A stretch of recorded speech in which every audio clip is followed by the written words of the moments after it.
Hello students, मी प्राध्यापक रमेश कोल्हे. आज आपण 12th स्टँडर्ड इकॉनॉमिक्स याचा लेक्चर घेणार आहोत. इंग्लिश आणि मराठी या दोघंही लँग्वेजमध्ये हा लेक्चर आपण घेतो आहे. सो तुम्ही इंग्लिश मीडियममधून असाल किंवा मराठी मीडियम असेल तुमचं, तरीही हा लेक्चर दोघंही मीडियमसाठी उपयुक्त आहे.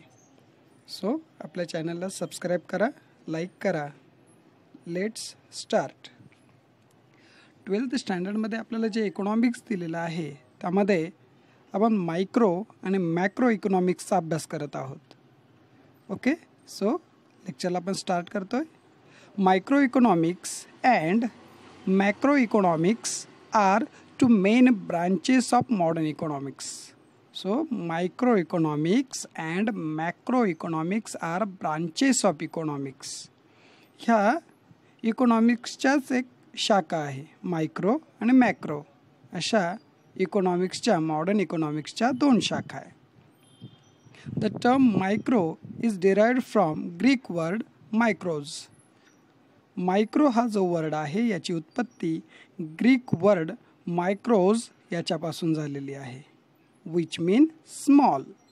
सो मायक्रोचा अर्थ होतो स्मॉल और मिलियन्थ पार्ट, दशलक्षवा भाग. The term macro is derived from Greek word macros. जो मॅक्रो वर्ड आहे तो ग्रीक वर्ड मॅक्रोज याच्यापासून त्याची उत्पत्ती झालेली आहे. The term were coined in Norwegian economist Ragnar Frisch of Oslo university in 1933. याची ह्या टर्मची उत्पत्ती ओस्लो युनिव्हर्सिटीमध्ये 1933मध्ये झालेली आहे. ह्यामध्ये सर्वात महत्त्वाच्या दोन गोष्टी बघा लक्षात ठेवा. Micro economics and macro economics. Micro economics means small and macro economics means large. Micro इकॉनॉमिक्सची उत्पत्ती त्यालाच आपण डिराइव्ड फ्रॉम म्हटलं होतं. उत्पत्ती ही ग्रीक वर्ड मायक्रोजपासून झाली आहे आणि मॅक्रो इकॉनॉमिक्सची उत्पत्ती ही मॅक्रोज ह्या ग्रीक वर्डपासून झाली आहे. So these are the important factor of micro and macro. थोडक्यात आपण मराठीत त्याचं मीनिंग बघूया. आधुनिक अर्थशास्त्राच्या सूक्ष्म अर्थशास्त्र आणि स्थूल अर्थशास्त्र या दोन मुख्य शाखा आहेत. आपण आत्ताच बघितलं होतं micro economics and macro economics. Micro means सूक्ष्म अर्थशास्त्र अँड मॅक्रो मीन्स स्थूल अर्थशास्त्र. सूक्ष्म म्हणजे लहान किंवा दशलक्षवा भाग. याची उत्पत्ती मायक्रोज या वर्डपासून झाली आहे. तसेच मॅक्रो इकॉनॉमिक्स म्हणजे स्थूल हा मोठा भाग, याची उत्पत्ती मॅक्रोज यापासून झालेली आहे. सो लक्षात ठेवायचं आहे, मायक्रो इकॉनॉमिक्स मीन्स सूक्ष्म अर्थशास्त्र अँड मॅक्रो इकॉनॉमिक्स मीन्स स्थूल अर्थशास्त्र. सो मायक्रो अँड मॅक्रो, मराठीमध्ये सूक्ष्म अर्थशास्त्र आणि स्थूल अर्थशास्त्र.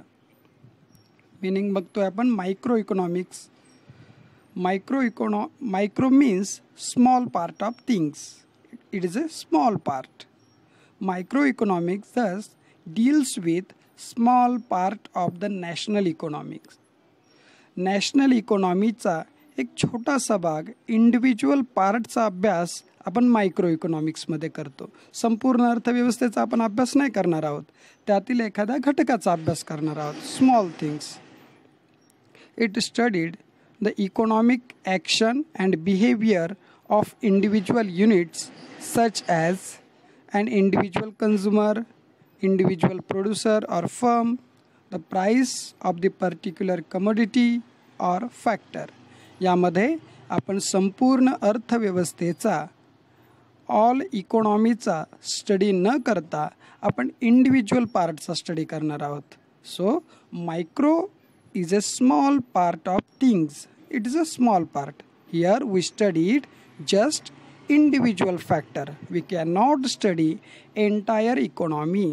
आपण संपूर्ण अर्थव्यवस्थेचा अभ्यास न करता अर्थव्यवस्थेतील एका छोट्याशा घटकाचा अभ्यास ज्यात करतो त्यास आपण मायक्रो इकॉनॉमिक्स म्हणतो. म्हणजे संपूर्ण जंगलाचा अभ्यास न करता एका झाडाचा अभ्यास करणे मायक्रो झालं. हे मायक्रोचं एक्झाम्पल झालं. So micro means study of small things, small individual things याचा अभ्यास करणं म्हणजे मायक्रो इकॉनॉमिक्स.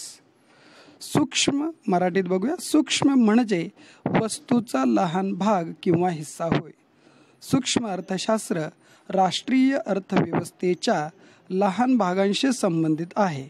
सूक्ष्म अर्थशास्त्रात वैयक्तिक उपभोक्ता, वैयक्तिक उत्पादक किंवा पेढी, विशिष्ट वस्तूची किंमत किंवा घटकाची किंमत यासारख्या वैयक्तिक घटकांचा आर्थिक क्रिया व वर्तनाचा अभ्यास केला जातो. आपण आत्ताच बघितलं की सूक्ष्म अर्थव्यवस्थेमध्ये, सूक्ष्म अर्थशास्त्रामध्ये आपण संपूर्ण अर्थव्यवस्थेचा अभ्यास न करता त्यातील एका घटकाचा अभ्यास करतो. सूक्ष्म अर्थशास्त्र म्हणजे अर्थव्यवस्थेतील एका घटकाचा अभ्यास करणं होय. उदाहरणार्थ मार्केटचा अभ्यास आपण नाही करत आहे, तर मार्केटमधील एक घटक म्हणजे उपभोक्ता त्याचा अभ्यास करतो. हे झालं सूक्ष्म. Next macro economics. Macro economics is the branch of economics which analyse the entire economy. बघा, सूक्ष्म म्हणजेच मायक्रो इकॉनॉमिक्स इंडिव्हिज्युअल पार्टचा आपण स्टडी करत होतो. या ठिकाणी आपण एंटायर इकॉनॉमीचा संपूर्ण अर्थव्यवस्थेचा अभ्यास करणार आहोत. It deals with the total employment, national income, national output, total investment, total consumption, total saving, general price level, interest rate, inflation, trade cycle, business inflation through the micro economics. So macro इकॉनॉमिक्समध्ये आपण entire इकॉनॉमीचा study करतो. यामध्ये आपण जसं मायक्रोमध्ये बघितलं होतं की we just study small things means individual factor of the economy, but we studied entire economy in macro economics. एका फर्मचा अभ्यास करणं म्हणजे मायक्रो आणि संपूर्ण इंडस्ट्रीचा अभ्यास करणं म्हणजे macro. So study of individual firm is a micro and study of entire industry is a macro. So हा मायक्रो आणि मॅक्रोमधील फार महत्त्वाचा फरक आहे. मॅक्रोमध्ये आपण जो स्टडी करतो तो एंटायर इकॉनॉमीचा करतो. हा लार्ज स्टडी असतो. So macro is a large study and micro is a small study. Means small थिंग्सचा, इंडिव्हिज्युअल थिंगचा अभ्यास करतो मायक्रोमध्ये, आणि मॅक्रोमध्ये एंटायर इकॉनॉमी, लार्ज थिंग याचा अभ्यास करतो. आपण मार्केटचं एक्झाम्पल घेतलं होतं. मार्केटमधील एका कन्झ्युमरचा स्टडी करणं मायक्रो आणि मार्केटचा स्टडी करणं मॅक्रो. मराठीत अर्थ बघूया आपण. स्थूल अर्थशास्त्र संपूर्ण अर्थव्यवस्थेचे विश्लेषण करणारी अर्थशास्त्राची एक शाखा आहे. उदाहरणार्थ एकूण रोजगार, राष्ट्रीय उत्पन्न, राष्ट्रीय उत्पादन, एकूण गुंतवणूक, एकूण उपभोग, एकूण बचत, सर्वसाधारण किंमत, व्याजदर पातळी, व्यापार चक्रातील चढ उतार, व्यवसायातील चढ उतार इत्यादी. म्हणजेच मॅक्रो इकॉनॉमिक्स याचा अर्थ स्थूल अर्थशास्त्र. मॅक्रो मीन्स स्थूल, मायक्रो मीन्स सूक्ष्म. संपूर्ण अर्थव्यवस्थेचा अभ्यास करणं म्हणजे मॅक्रो. एका उपभोक्त्याचा अभ्यास केला मायक्रो. संपूर्ण मार्केटचा आपण अभ्यास केला म्हणजे मॅक्रो. सो सूक्ष्म एका घटकाचा अभ्यास करणं आणि स्थूल संपूर्ण व्यवस्थेचा अभ्यास करणं. सो या लेक्चरमधील काही महत्त्वाचे points. Micro means small. It is derived from Greek word micros. It means study of individual things. Next, macro. Macro means large. The word macro derived from Greek word macros. It means study of entire economy. Thank you students. Lecture कसं वाटलं नक्की सांगायचं आहे. तुम्ही पुन्हा एकदा व्यवस्थित lecture study करा. काही डाऊट्स असतील तुम्ही कमेंटमध्ये जाऊन त्या पद्धतीने डाऊट्स शेअर करू शकता. थँक्यू. आपल्या चॅनलला लाईक सबस्क्राईब करा. थँक्यू.